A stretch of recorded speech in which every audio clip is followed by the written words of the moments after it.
Assalamualaikum warahmatullahi wabarakatuh.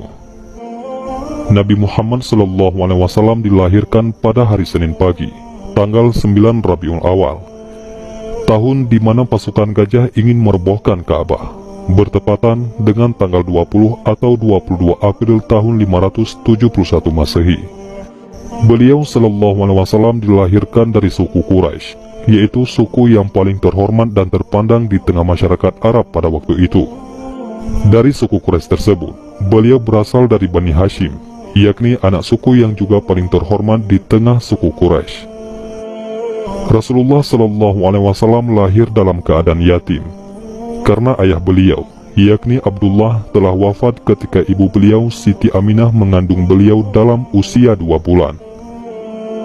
Setelah melahirkan beliau, sang ibu segera membawa bayi tersebut kepada kakek beliau, yaitu Abdul Muthalib. Betapa gembiranya sang kakek mendengar berita kelahiran cucunya. Lalu, dibawanya bayi tersebut ke dalam Ka'bah.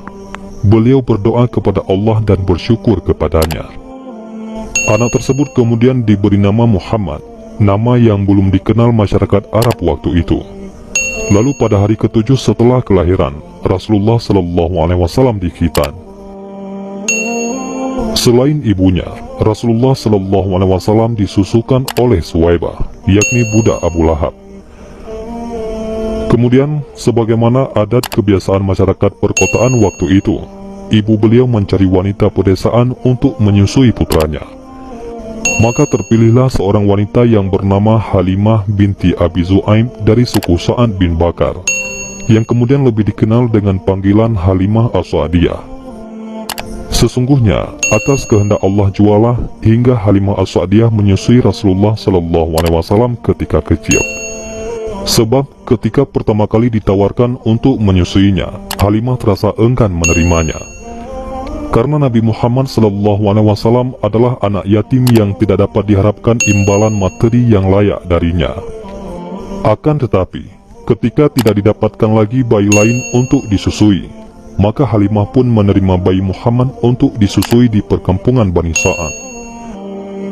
Ternyata Halimah tidak salah pilih, karena yang beliau susui telah Allah persiapkan menjadi manusia paling agung di muka bumi ini, yang akan membawa jalan terang bagi umatnya yang beriman. Maka wajar, setelah itu, kehidupan Halimah As-Sa'diyah penuh dengan keberkahan. Demikianlah, 5 tahun pertama kehidupan Nabi Muhammad SAW, beliau lalui di daerah perkampungan dengan kehidupan yang masih asli dan udara segar di lembah Bani Sa'ad. Hal tersebut tentu saja banyak berpengaruh bagi pertumbuhan Rasulullah SAW, baik secara fisik maupun kejiwaan.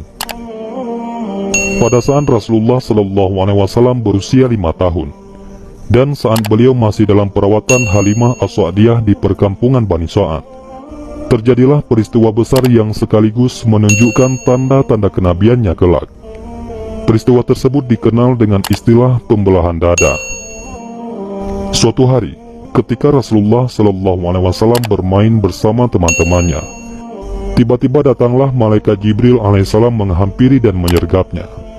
Lalu beliau dibaringkan, kemudian dadanya dibelah, lalu hatinya diambil.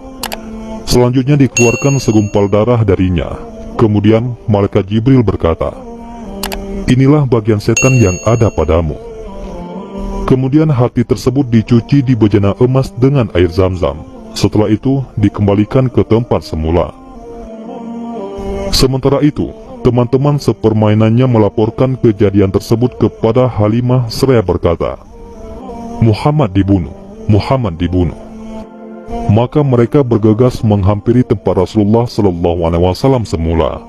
Di sana, mereka mendapatkan Rasulullah dalam keadaan pucat pasi. Setelah kejadian tersebut, Halimah sangat khawatir terhadap keselamatan Muhammad SAW. Akhirnya tak lama setelah itu, Halimah memutuskan untuk memulangkan kepada ibunya di kota Mekah. Maka berangkatlah Halimah ke Mekah, dan dengan berat hati, Halimah mengembalikan Rasulullah kepada ibunya. Setelah lama tinggal bersama ibunya, pada usia 6 tahun, sang ibu mengajak beliau berziarah ke makam ayahanda Rasulullah, yakni Abdullah di Yasrib.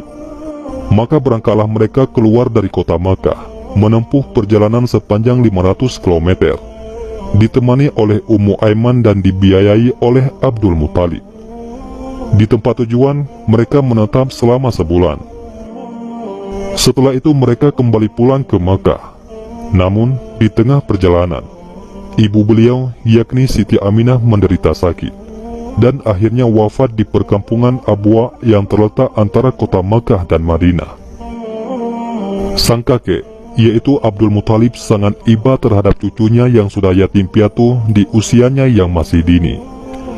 Maka dibawalah sang cucu ke rumahnya, diasuh dan dikasihinya melebihi anak-anaknya sendiri. Pada saat itu, Abdul Muthalib memiliki tempat duduk khusus di bawah Ka'bah. Tidak ada seorang pun yang berani duduk di atasnya, sekalipun anak-anaknya. Mereka hanya berani duduk di sisinya. Namun, Rasulullah SAW yang saat itu masih anak-anak justru bermain-main dan duduk di atasnya. Karuan saja paman-pamannya mengambilnya dan menariknya. Namun ketika sang kakek melihat hal tersebut, beliau malah melarang mereka seraya berkata, "Biarkan dia, demi Allah, anak ini punya kedudukan sendiri." Akhirnya Rasulullah SAW kembali duduk di majelisnya. Diusapnya punggung cucunya tersebut dengan sukacita melihat apa yang dia perbuat. Tapi lagi-lagi kasih sayang sang kakek tak berlangsung lama dirasakan oleh Nabi Muhammad SAW. Saat Rasulullah berusia 8 tahun, kakeknya meninggal di Makkah.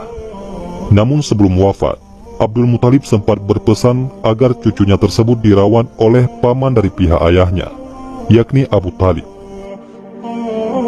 Kini Rasulullah SAW berada dalam asuhan pamannya yang juga sangat mencintainya. Abu Thalib merawatnya bersama anak-anaknya yang lain, bahkan lebih disayangi dan dimuliakan. Begitu seterusnya, Abu Thalib selalu berada di sisi Rasulullah SAW, merawat, melindunginya dan membelanya. Bahkan hingga beliau telah diangkat menjadi rasul. Hal tersebut berlangsung tidak kurang selama 40 tahun. Pada saat Rasulullah SAW berusia 12 tahun, Abu Thalib mengajaknya berdagang ke negeri Syam. Sesampainya di perkampungan Busra yang waktu itu masuk wilayah negeri Syam, mereka disambut oleh seorang pendeta yang bernama Buhaira. Semua rombongan turun memenuhi jamuan pendeta Buhaira kecuali Rasulullah SAW. Pada pertemuan tersebut, Abu Thalib menceritakan perihal Rasulullah SAW dan sifat-sifatnya kepada pendeta Buhaira. Setelah mendengar ceritanya, sang pendeta langsung memberitahukan bahwa anak tersebut akan menjadi pemimpin manusia, sebagaimana yang dia ketahui ciri-cirinya dari kitab-kitab dalam agamanya. Maka dia meminta Abu Thalib untuk tidak membawa anak tersebut ke negeri Syam, karena khawatir di sana orang-orang Yahudi akan mencelakakannya.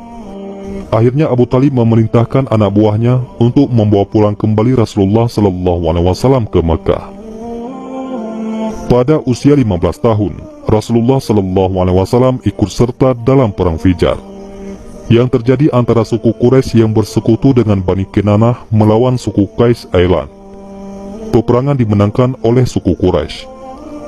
Pada peperangan tersebut, Rasulullah SAW membantu paman-pamannya menyiapkan alat panah. Setelah perang Fijar usai, diadakanlah perdamaian yang dikenal dengan istilah Hilful Fuzul.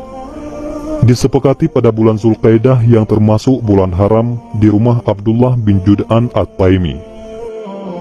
Semua kabilah dari suku Quraisy ikut dalam perjanjian tersebut. Di antara isinya adalah kesepakatan dan upaya untuk selalu membela siapa saja yang dizalimi dari penduduk Mekah. Dan mereka akan menghukum orang-orang yang berbuat zalim sampai dia mengembalikan lagi hak-haknya. Rasulullah SAW ikut serta menyaksikan perjanjian tersebut. Bahkan setelah beliau menjadi rasul, beliau masih mengingatnya dan memujinya, seraya berkata, "Saya telah menyaksikan perjanjian damai di rumah Abdullah bin Jud'an yang lebih saya cintai dari unta merah. Seandainya saya diundang lagi setelah masa Islam, niscaya saya akan memenuhinya." Unta merah yang beliau maksud adalah kiasan atas harta yang paling berharga bagi masyarakat Arab waktu itu. Wallahu a'lam bishawab.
Performance by Rizal MG5 Remix